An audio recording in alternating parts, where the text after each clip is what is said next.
They looked happy in their last photos, smiling, innocent, two Dutch girls in their early 20s, surrounded by the lush green beauty of Panama.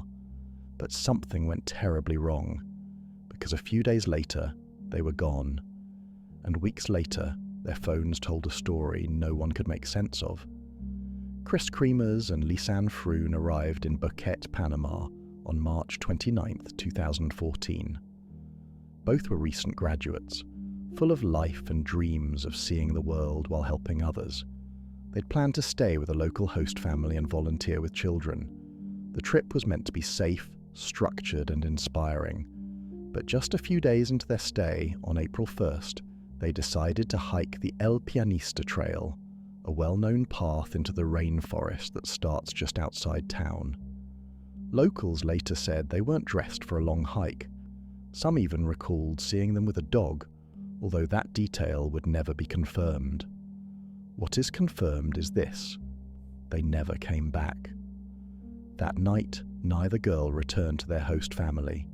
Calls to their phones went unanswered. At first, it was thought they may have lost track of time, but after 24 hours, a search began. Helicopters scanned the area, dogs were sent along trails, local guides and police combed the forest.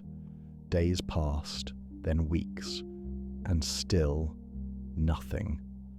10 days later, the case grew colder, until a local woman handed police something unexpected: a blue backpack.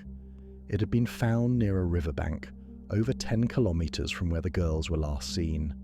It was oddly clean, dry, and completely intact.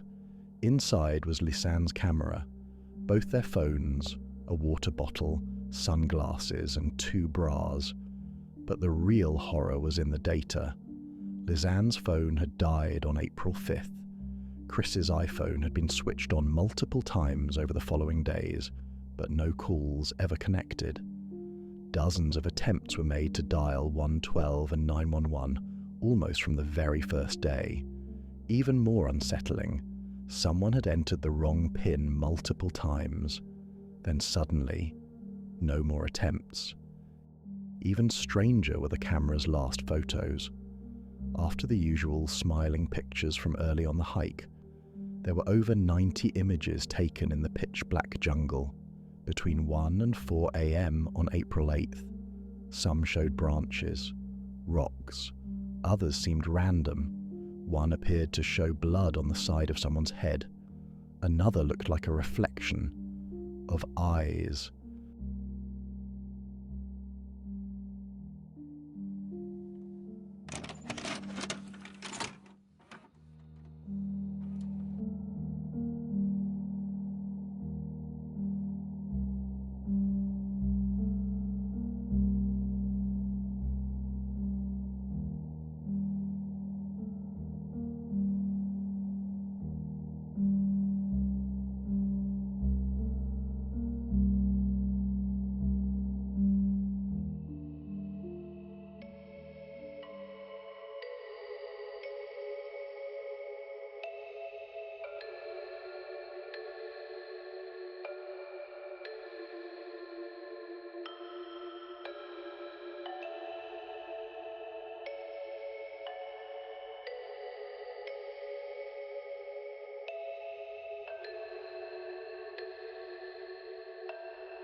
Two months after they vanished, a piece of Kris's jeans was found, neatly folded on a rock along the river.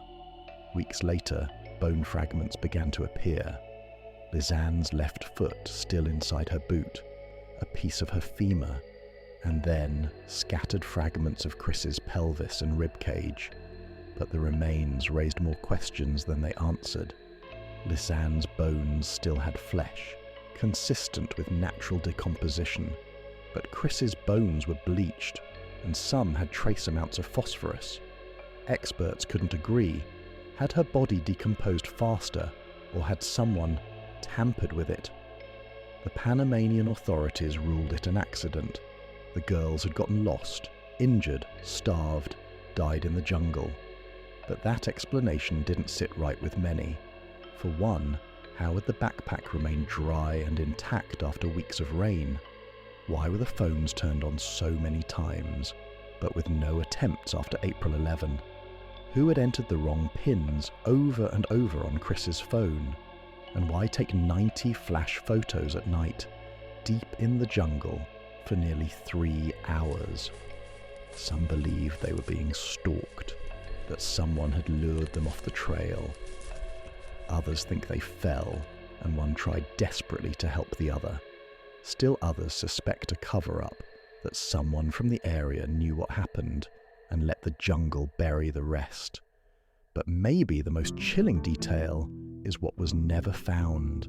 No complete skeleton, no cause of death, just fragments scattered miles apart, as if the jungle had consumed them and then piece by piece gave them back. Their families have never stopped searching for answers. Tell us what you think happened that day in the comments, and subscribe for more true stories that echo through time